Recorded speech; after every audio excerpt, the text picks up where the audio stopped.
What up mga solid subscribers, no? Okay guys, no? Titingin po tayo ng updates ngayon, no? So, today is Wish Music Awards po guys, no? And syempre, awarding po ngayon ng ng mga iba't ibang nominees dito sa Wish Music Awards, no? And syempre, tiyan natin yung mga nanalo guys. And syempre, I'm very sure guys, kasama po dito yung ating mahalima, no? And sasabihin ko sa inyo guys, no? Nakita ko na siya, as in nag-appear po siya, nag-appear sa akin, no? Kaya solid guys. I think magiging ano to.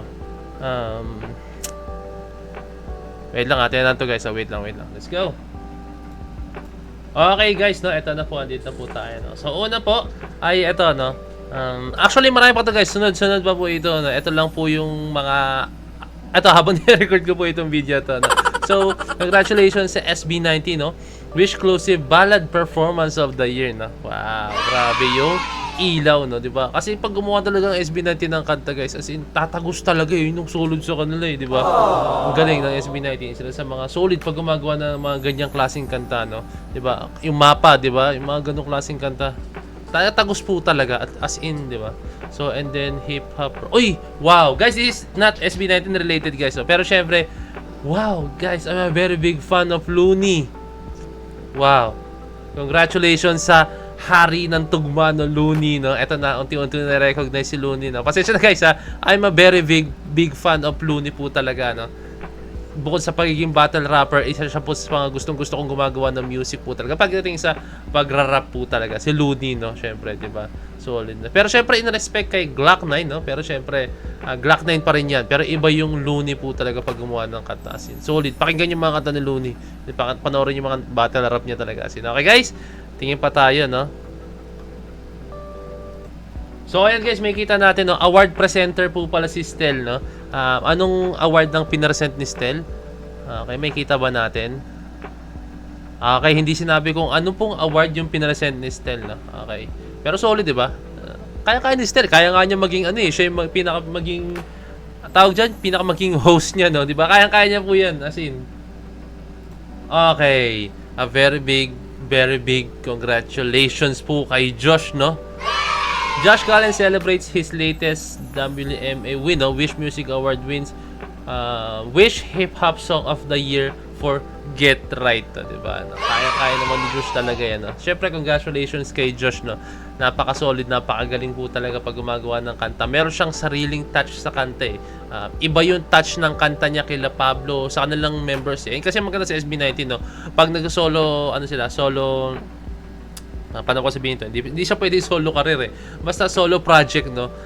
Doon mo makikita yung individual talents nila or individual skills nila, no? Kung hanggang saan sila mag-excel, no? Which is, ito po yung solid sa SB19, no? Diba?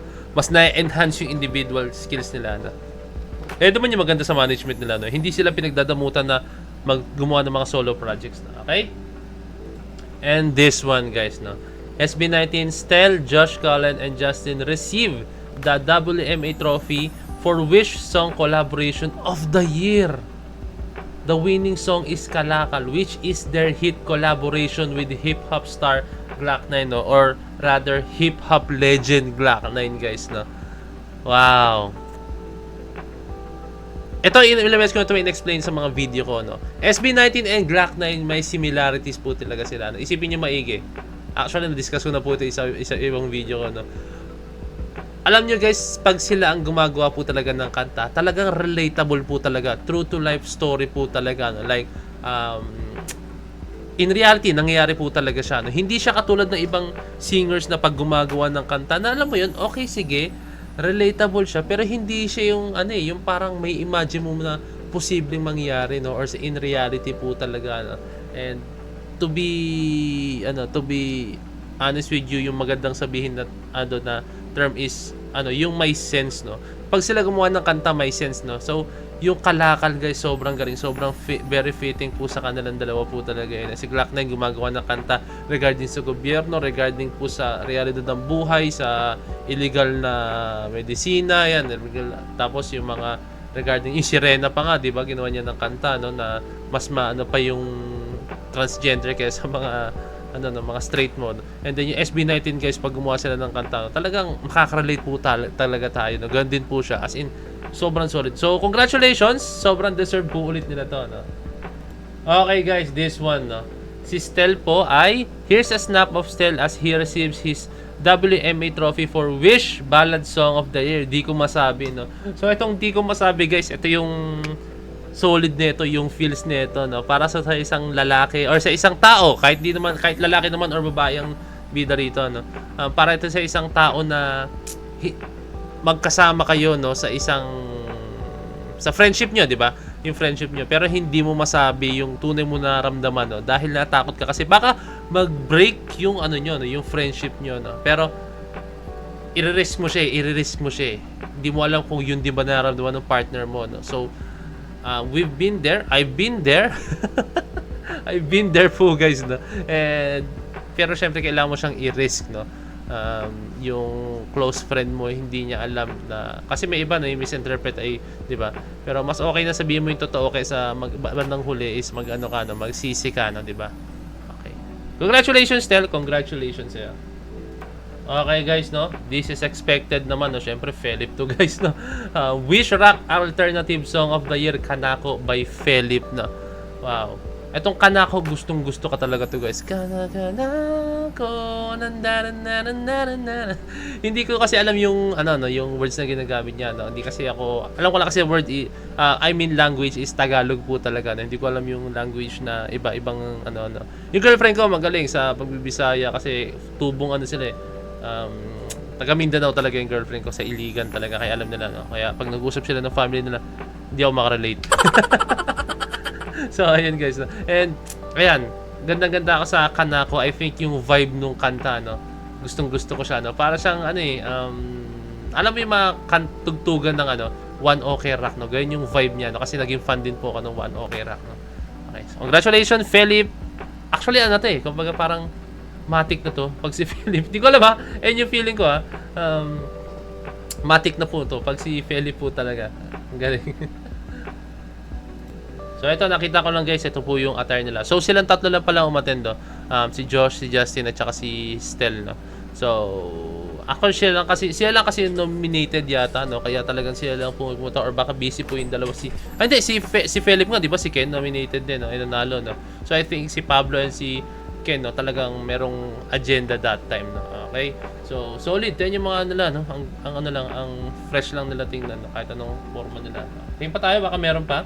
Ito, guys, meron yung reaction ni Josh Cullen, na nanalo siya. Hip Hop Song of the Year Award goes to Josh Cullen! Woo! Shout out, Josh. Paano nangyari yun? Paano nangyari yun? Pero seriously, first of all, sabi ko po kanina doon, mga idol ko po kasi talaga yung mga kapwa nominees ko for this category. So, shoutout po sa inyo, syempre, O-Side, Evabi, sila Flo G. Sobrang i-cherish ko po ito. This is not just an award for me, but this is a checkpoint para sa mga future plans at sa mga future, syempre, achievements ng OPM at ng hip-hop.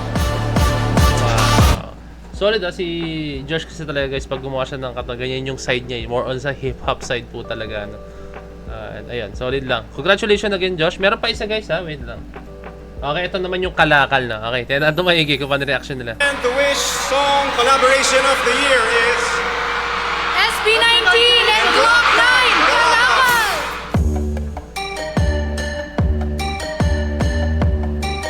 It has been, grabe yung collaboration na to be with a legendary artist such as with Sir Aris. Sabi ko sa inyo legendary talaga eh. Isang karangalan Aris, pangalan po ni Glock 9. Aris, hindi ko maalala apelido ni Glock 9. po ito. Pero Basta para Aris. sa award na to, sobrang laki po ng binigay niyo sa Aristotle. aming achievement for this one. Okay. Shoutout po syempre kay Sir Aris Glock 9 and syempre sa SP19 for winning this awards po, guys. Napaka-solid po, no? Okay? So, I think that's it na po yung mga awards nila, no? And I hope na magkaroon pa po tayo ng maraming videos or maraming mga music videos na lalabas ang SB19, no?